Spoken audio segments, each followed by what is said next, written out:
আসসালামু আলাইকুম, কেমন আছেন সবাই? Welcome to back my channel. আজকে আমি কচুর ডাগা রান্না করে দেখাবো ইলিশ মাছের মাথা দিয়ে। তো আমি শুরুতেই কচুগুলো সুন্দরভাবে ধুয়ে নিয়েছি এবং কুচি কুচি করে কেটে নিয়েছি।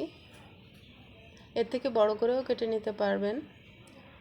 তো ফ্রিজে ছিল ইলিশ মাছের মাথা, তো একটা মাথা আর দুটো ফুলকা দিয়ে আমি ইলিশ কচু রান্না করে দেখাবো। তো শুরুতেই আমি এখানে একটা হাঁড়ি নিয়ে নিয়েছি।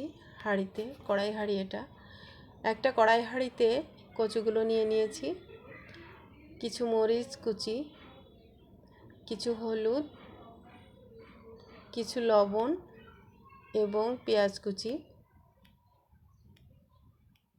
রসুন কুচি একসঙ্গে সবগুলো দিয়ে আমি এটাকে একটু সিদ্ধ করে নিব। তো আমি এখানে 5-6 মিনিটের মতো এটা সিদ্ধ করে নিচ্ছি। আমার সিদ্ধটা কিন্তু অনেকটা হয়ে আসছে। আমি একটু দেখে নিলাম পানিটা কতটা পানি হয়েছে কচুতে। হালকা একটু নাড়িয়ে দিব এটাকে। আমি আরও কিছুক্ষণের জন্য কচুটা সিদ্ধ করে নিব, কারণ কচু ভালো করে সিদ্ধ না হলে গাল চুলকানোর সম্ভাবনা থাকে। তো আমি যেভাবে রান্না করছি এভাবে রান্না করলে গাল চুলকানোর সম্ভাবনা একদমই থাকবে না।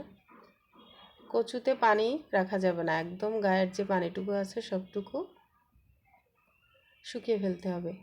এখানে আমি ইলিশ মাছের মাথা এবং ফুলকা গাল সবগুলোই নিয়ে নিয়েছি। এখন হলুদ আর একটু লবণ মাখিয়ে নিব। মাখিয়ে এটাকে আমি হালকা একটু ভেজে নিব।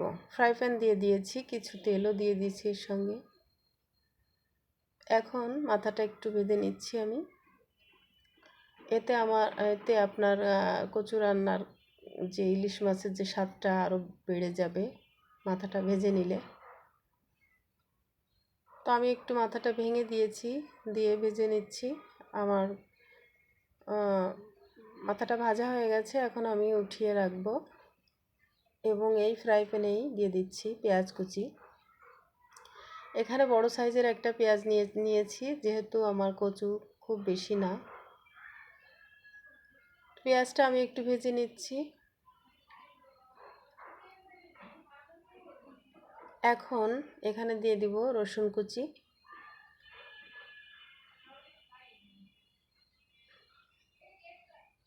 পেঁয়াজ এবং রসুন কুচিটা আমি ভেজে নিচ্ছি।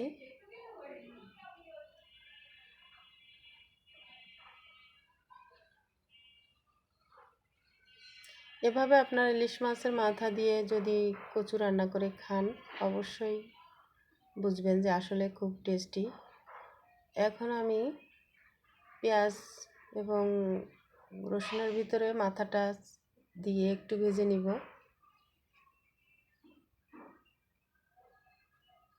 মাথাটাকে একটু ভেজে নিয়ে এখন যে কচু সিদ্ধটা রেখেছিলাম এটা আমি দিয়ে দিচ্ছি।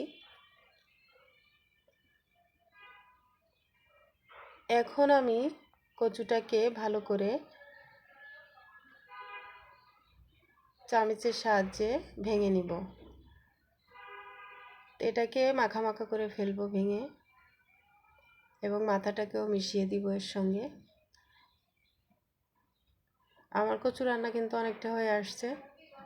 তো দেখুন এভাবে রান্না করে খেলে কেমন লাগবে সবাই কমেন্টে জানাবেন। আমার ভিডিও কেমন হলো কমেন্টে জানাবেন। ভালো থাকবেন সবাই, আল্লাহ হাফেজ।